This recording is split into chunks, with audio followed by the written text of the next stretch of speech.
Hey everyone, Anthony Fantano here, internet's busiest music nerd. Gonna go through with a quickie, mostly raw review of this new Quality Control mixtape, Control the Streets, Volume 1. Quality Control is a music label associated with the hip-hop trio Migos, and they have just dropped this massive compilation of tracks, which the bulk of them feature Migos or members of Migos, or Lil Yachty, or other artists associated with the label, and it's, oh god, it's 30 freaking tracks.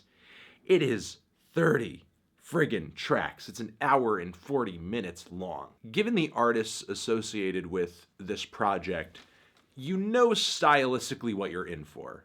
You're going to be in for those melodic, auto-crooning, trap bangers with some slight variations in, okay, we have more rap verses, more straight rapping on this track. It's hard-hitting, it's more aggressive, the lyrics are more braggadocious, and then you sort of slide down the spectrum eventually where you get spacier production, more singing on the track. You're not really going to hear anything on this project that kind of just totally surprises or goes so far left that you're like, whoa, I didn't even see that coming. It's pretty predictable, and honestly, listening to it as a whole piece is pretty grueling. I have a feeling that most people are not listening to this thing all the way through, and most of the people who actually do listen to this thing all the way through are likely not going to do it again and rather just go back to whatever tracks were their favorites. Or I guess if you are listening to this thing over and over and over again repeatedly, it can't be with a totally intent ear sitting on the edge of your seat. Like, eventually, some of the sounds on this thing, especially during the last leg of the project, kind of fall into the background. This tape, this compilation, it starts really strong. It does. I'll admit that. There are a lot of bangers, a lot of incredible, hard-hitting tracks in the first leg of this thing that I like quite a bit. And I think for convenience sake, at the end of this, I'm just going to list out what tracks I felt were the best and most entertaining. It does kick off really well. I was like, holy shit. Like, imagine if this whole thing is as good and as consistent as, like, the first 10, 12 tracks.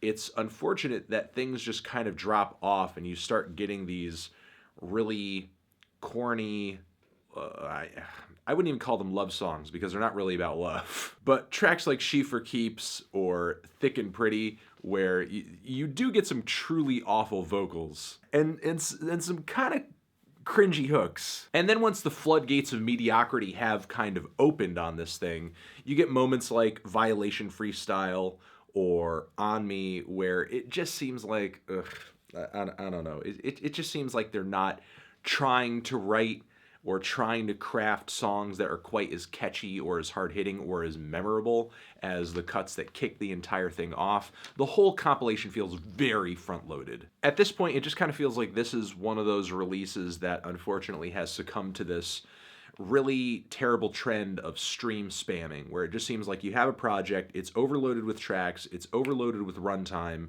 in the hopes that you just have more material out there. It means more streams, which means more money at the end of the day. But, you know, I'll come out and say that my favorites on this thing have to be We the Ones, total banger. We the Ones I talk about. That one's great.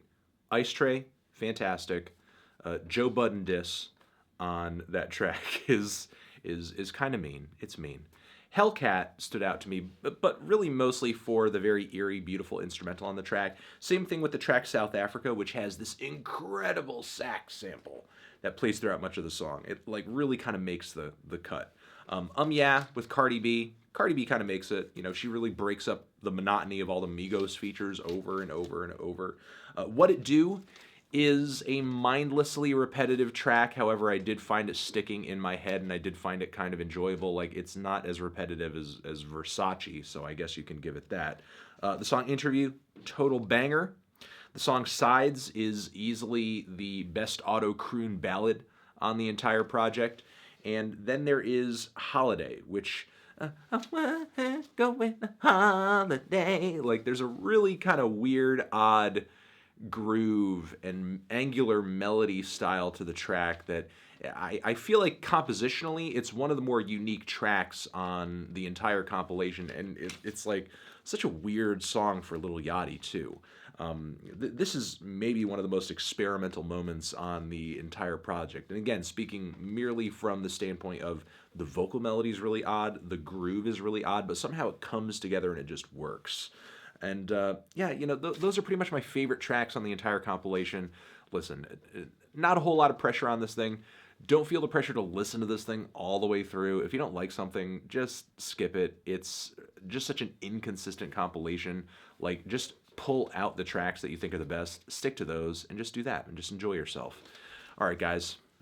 Over here next to my head is another review you can check out. I'll see you in the next video. Anthony Fantano, Quality Control Forever.